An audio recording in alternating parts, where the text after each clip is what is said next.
स्वागत है मेरे प्यारे मित्रों। तो फिर अभी हम फैन और वाई की कहानी को आगे बढ़ाते हैं और शुरुआत होती है अगली सुबह से, जहां फैन नाश्ता तैयार करने के बाद वाई को आवाज लगाता है कि वाई चलो नाश्ता कर लेते हैं, पर वाई कोई जवाब नहीं देता। ये देखकर फैन परेशान होने लगता है। फैन वाई के कमरे की ओर देखता है जहां वाई ने अपना दरवाजा बंद करके रखा था और वाई कोई जवाब भी नहीं दे रहा था। ये देखकर फैन मन ही मन सोचता है कि वाई को क्या हुआ है, वाई कुछ जवाब क्यों नहीं दे रहा। उसके बाद फैन वाई के कमरे के अंदर चला आता है और हम देखते हैं कि वाई के हाथों में फैन का ग्लासेस था। फैन वाई से कहता है कि वाई तुम कर क्या रहे हो। वाई फैन को देखकर हड़बड़ा जाता है और फैन से कहता है कि आप कैसे आदमी हो, हाँ आप बिना नॉक किए किसी के कमरे में ऐसे कैसे चले आए। और वाई फैन का ग्लासेस तुरंत अपने पीछे छुपाने लगता है, पर फैन ये चीज देख लेता है। फैन वाई के पास आकर पूछता है कि वाई तुम्हारे पास मेरा ग्लासेस क्या कर रहा है। उसके बाद फैन वाई के पास से अपना ग्लासेस ले लेता है और अपने ग्लासेस को साफ करते हुए कहता है कि ये क्या हुआ, मेरा ग्लास इतना गंदा कैसे हो गया। वाई फैन के ऊपर चिल्लाते हुए कहता है कि मैंने आपके ग्लासेस को गंदा नहीं किया है और ना ही मैंने आपके ग्लासेस को रब किया है। फैन बहुत ही शांत तरीके से कहता है कि वाई कोई बात नहीं, मैं मेरा ग्लास साफ कर लूंगा। वाई तब अपने औकात में आ जाता है और फैन से कहता है कि हाँ मैंने ही आपके ग्लासेस को गंदा किया है, हाँ मैंने ही आपके ग्लासेस को जानबूझकर रब किया है। तो क्या चाहते हो आप, क्या मैं आपको भी रब करूं, क्या मैं आपको भी टच करूं। ये कहता हुआ वाई धीरे धीरे करके फैन के नजदीक आने लगता है।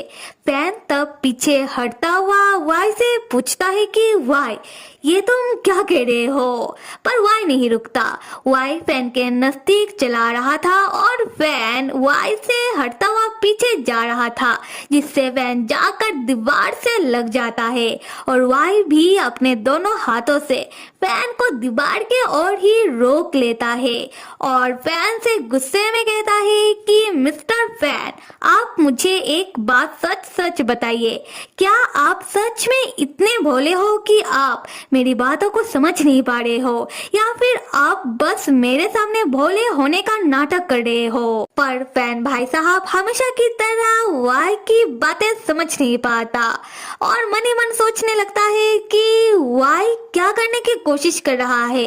अगर कोई और वाई को ऐसा करता हुआ या फिर ऐसा कहता हुआ देख ले तो उसे तो गलतफहमी हो जाएगा। हम वाई को देखते हैं जो फैन को देखकर समझ जाता है कि फैन वाई की बातें समझ नहीं पा रहा। वाई इरिटेट होता हुआ कहता है कि खिड़ जाने दो। उसके बाद फैन वाई से कहता है कि हाँ मैं समझ गया, तुम नहीं चाहते हो ना कि मैं इस बारे में किसी को कुछ भी बताऊं। और यहाँ फैन किसी और बारे में बात कर रहा था, पर वाई कुछ और ही समझ लेता है और वाई खुश होने लगता है।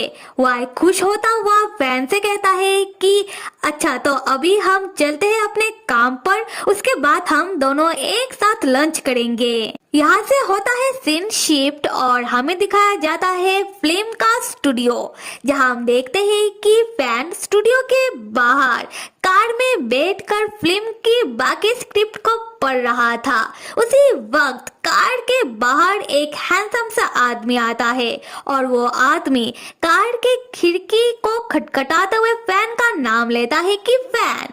फैन जैसे ही उस हैंडसम से आदमी को देखता है फैन चौंक जाता है और यहाँ हमें पता चलता है कि ये हैंडसम सा आदमी फैन का बहुत ही अच्छा दोस्त है, जिनका नाम योजिन है। और फैन अपने दोस्त योजिन को देखकर तुरंत कार से बाहर निकल आता है और चौंक कर योजिन से पूछता है कि योजिन तुम यहाँ कैसे आए। और यहाँ मैं आप लोगों को बता दूं कि योजिन फैन का एक तरफा आशिक भी है, जिसके बारे में फैन को नहीं पता।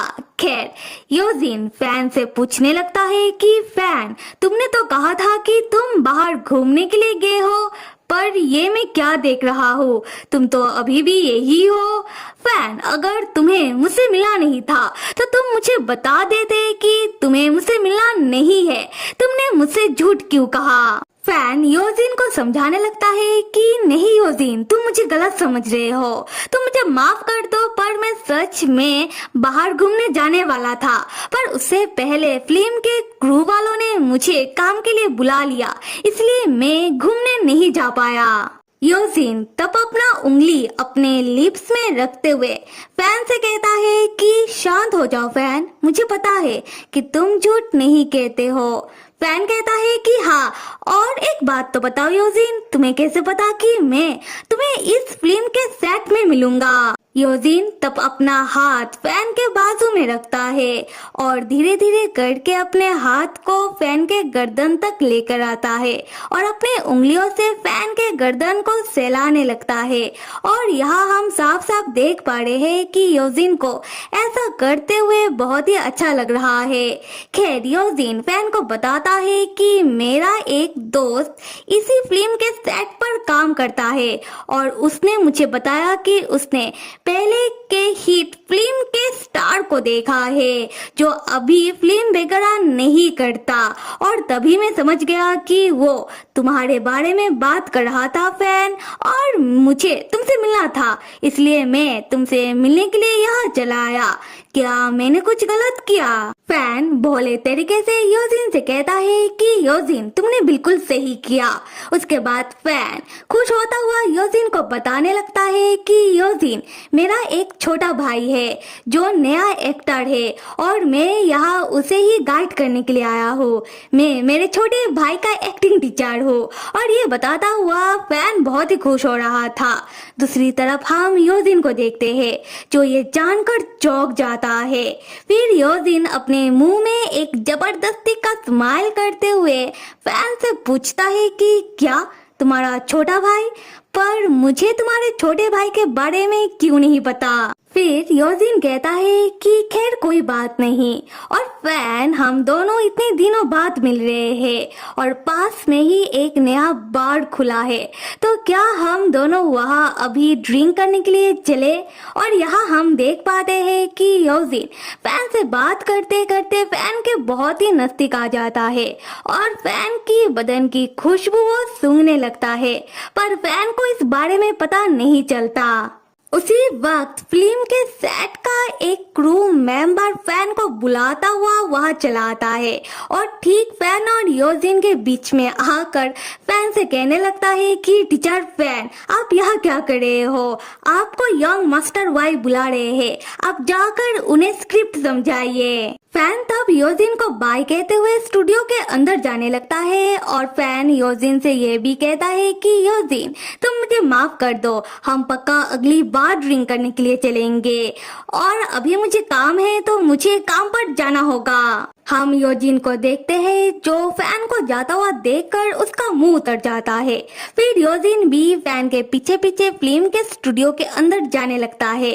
तब फिल्म का क्रू मेंबर योजिन को बाहर ही रोक लेता है और योजिन से कहता है कि माफ कर दीजिएगा सर, पर आप फिल्म के स्टूडियो के अंदर नहीं जा सकते क्योंकि ये एक प्राइवेट फिल्म सेट है और आपको अंदर जाने के लिए परमिशन का जरूरत होगा। उसके बाद वो क्रू मेंबर भी फिल्म के स्टूडियो के अंदर चला जाता है और हम योजिन को देखते हैं जो बाहर खड़े होकर एक डेविल स्माइल करते हुए मन ही मन कहता है कि यंग मास्टर, क्या कहा उसने? यंग मास्टर वाई, हाँ तुम्हारा हिम्मत कैसे हुआ जो मेरा है वो मुझसे छीनने की? तो फिर मेरे प्यारे मित्रों, अगर एक्सप्लेनेशन पसंद आ रहा है तो फिर लाइक, सब्सक्राइब और कमेंट करके जल्दी बताओ। Till then stay with me and see you.